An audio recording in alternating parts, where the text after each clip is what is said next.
The last thing the men behind the curtain want is a conscious, informed public capable of critical thinking, which is why a continually fraudulent zeitgeist is output via religion, the mass media, and the educational system.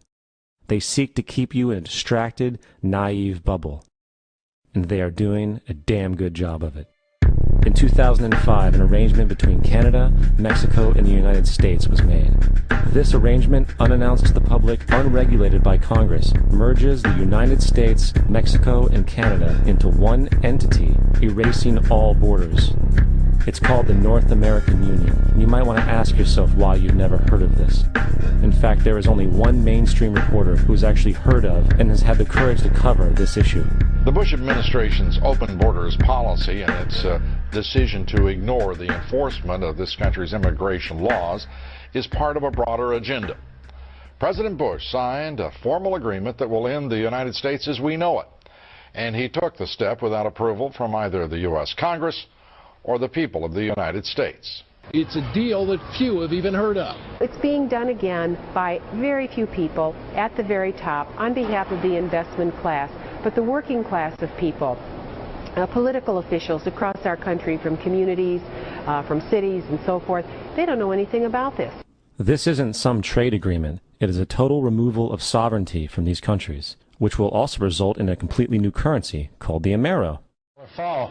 Apart from that, I think one thing people who are dollar-based need to focus on is the Amero. That's the one thing that nobody's talking about that I think is going to have a big impact on everybody's life in Canada, the U.S., and Mexico. The Amero is the proposed new currency for the North American community, which is being developed right now between Canada, the U.S., and Mexico to make a borderless community, much like the EU, and the dollar, Canadian dollar, U.S. dollar, and the Mexican peso replaced by the Amero. By default of this agreement, the American Constitution will eventually be obsolete. You would think that a situation like this would be on the cover of every major newspaper. That is until you realize that the people who are behind this movement are the same people behind the mainstream media, and you are not told what you're not supposed to know.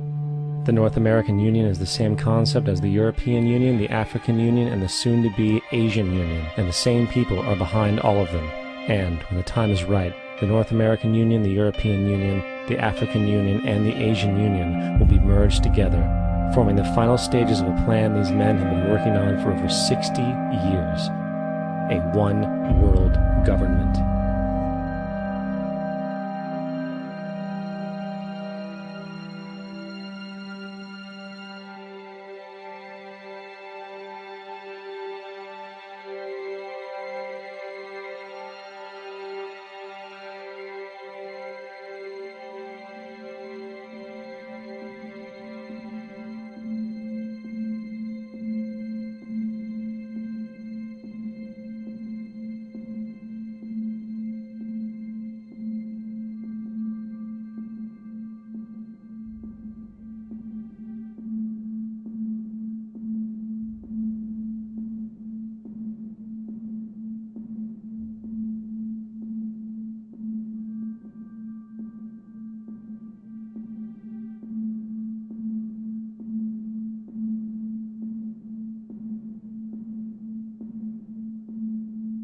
One bank, one army, one center of power.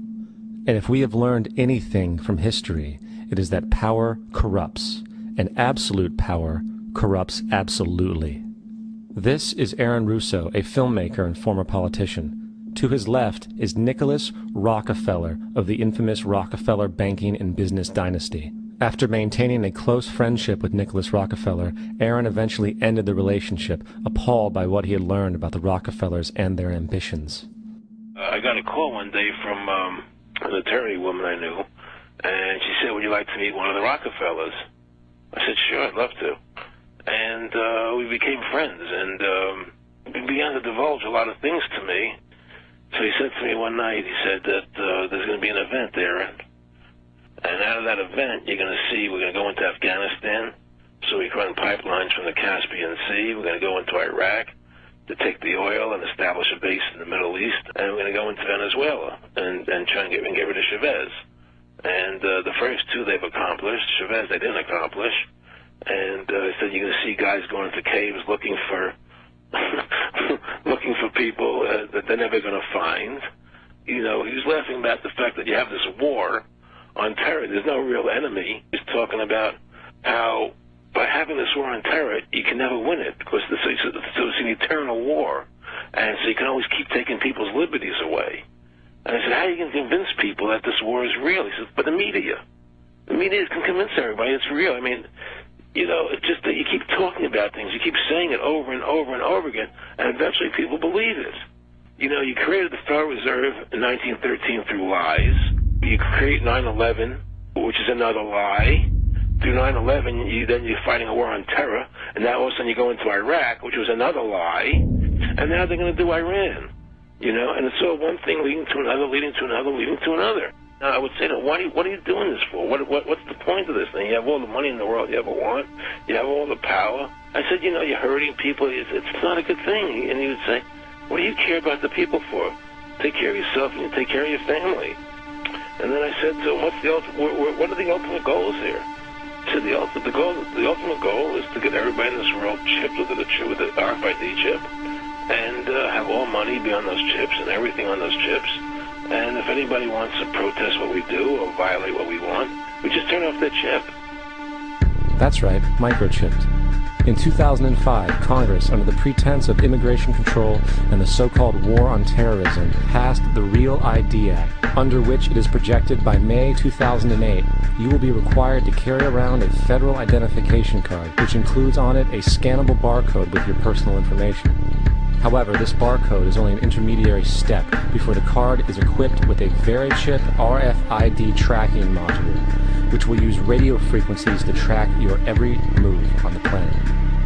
If this sounds foreign to you, please note that the RFID tracking chip is already in all new American passports. And the final step is the implanted chip, which many people have already been manipulated into accepting under different pretenses. We have a Florida family who are really pioneers in a brave new world. They have volunteered to be the first ever to have microchip identification devices implanted into their body. After 9/11, I was really concerned with the security of my family. I wouldn't mind having something planted permanently in my arm that would identify me. In the end, everybody will be locked into a monitored control grid where every single action you perform is documented. And if you get out of line, they can just turn off your chip, for at that point in time, every single aspect of society will revolve around interactions with the chips. This is the picture that is painted for the future if you open your eyes to see it. A centralized one-world economy where everyone's moves and everyone's transactions are tracked and monitored, all rights removed. The most incredible aspect of all. These totalitarian elements will not be forced upon the people. The people will demand them. For the social manipulation of society through the generation of fear and division has completely detached humans from their sense of power and reality. A process which has been going on for centuries, if not millennia. Religion, patriotism, race, wealth, class, and every other form of arbitrary, separatist identification and thus conceit has served to create a controlled population, utterly malleable in the hands of the few. Divide and conquer is the motto, and as long as people continue to see themselves as separate from everything else, they lend themselves to being completely enslaved. The men behind the curtain know this, and they also know that if people ever realize the truth of their relationship to nature, and the truth of their personal power, the entire manufactured zeitgeist they prey upon will collapse like a house of cards.